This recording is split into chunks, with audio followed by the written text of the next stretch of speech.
आदसा जोङो इउपिफोर हानजानि जानानै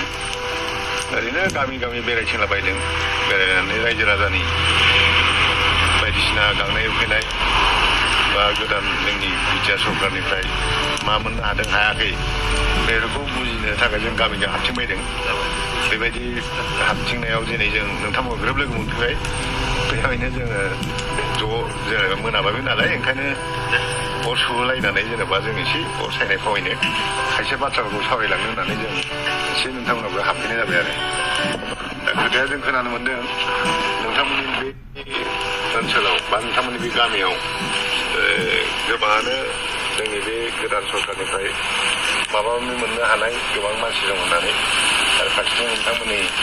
बे एमसिएलए बन्धुबो बिथाङाबो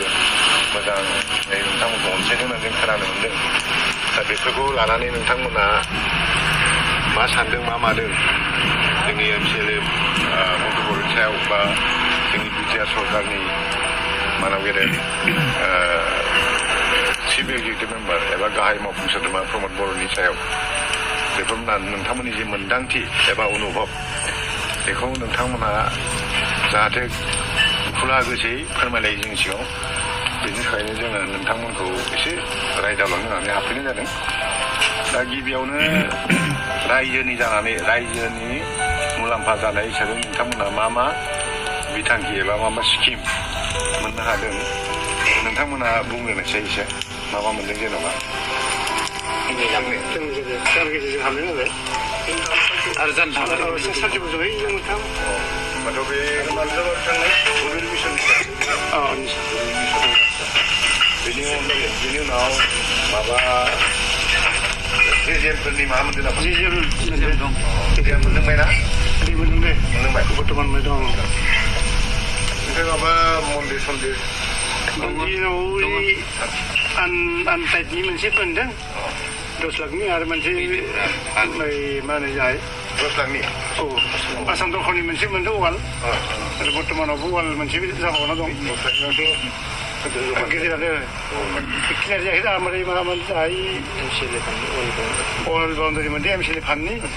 ओमफ्राय मोनसे मोनबाय 25,000 लाखनि माबा फान्डनिखौ 2.5 लाख नङा ओइ माबाया अंगनबादिया मदद 25 लाखनि ओमफ्राय 10 लाखनि मोनसे मोनदों 10 लाखनि मोनसे मोनदों जोङो ओमफ्राय मडेल अंगनबादि नङा इयो माने रफास्थलि माने सिबिसालि ना मा होनो इखो रफाघर हाबसाबाथाय मानसि सावनायाथ' बेलेग नै सिबिसालिखौ जों मोनसे मोनबाय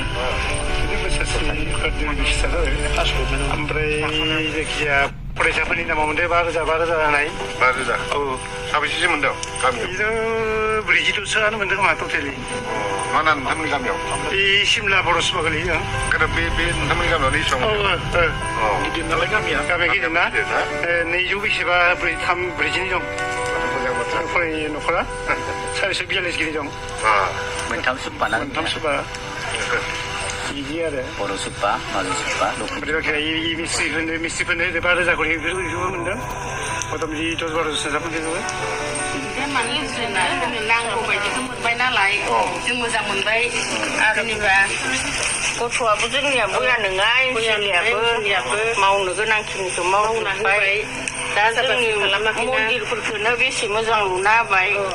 आरो लामाफोरखौबो लुबाय आरो गामिनि दालांबो फैगासिनो दंनो जाखाबायनो दा बेखौ होबा जोंहा आरो खेथियकफोरा मोजां जायो फोथाराव थांनायनि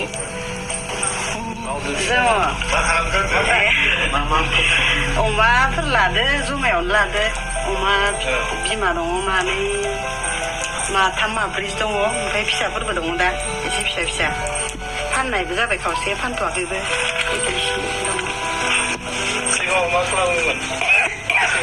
सिगाङावथ' बिदिनो एसे एनै माबा जिफोरखौ दायोमोन नालाय हिसाबफोर दायोमोन हिसाबफोरखौ दाना फानोमोन जमायावनो जि दायोमोन नालाय अरुणादय मोनदों जोंफोर न' मोनबाय नालाय बर'नि सायावनो जोंफोर दा आरो न'खौ मोनबाय न'खौ होबाय जोंफोरबो मोजां मोनबाय जोंफोर आरो दुखिथार मानसि ना गोजोननाय मोनबाय सार जोंफोरो दा आरो नांगौ बायदिखौ जों मोनदों नालाय मोजां मोनबाय आरो गोसोआ नांफिनगौ ना नांगौ मालाबाफोरबो माबा मोनसे जाबा हौवाय होनायनि बाथ्रा थायो बिदि जोंनि बिटिआरआव हारसा बर' गासै मा न'खरफोरा जेखिजाया हारियानो जाथों मानो बयबो न'खरा जेबो मोनथाराखैबाबो मोनसे खोथा बुंनो हागोन नोंथांमोना माबा नङा माबा मोनसे मोनथारदों प्रमद बर'आ इउपिपिएल सरकार दानायनि उनाव बे माबा मोनसे मोनथारदा जाबाय सान्थि बे सान्थिखौ मोनफ्रोमबो न'खरा मोनदों जों बेखौबो फोसावनांगौ आरो बिनि थाखाय जोंना गिदिरथार मोनसे साख्रि दं फार्स्ट फैसाबो नाङा होनदों जोंनो नांगौ हान्थि माबायदि हान्थि नांगौ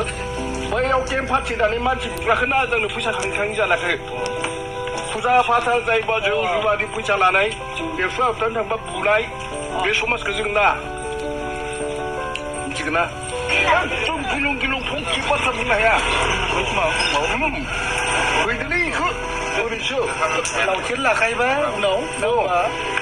थायो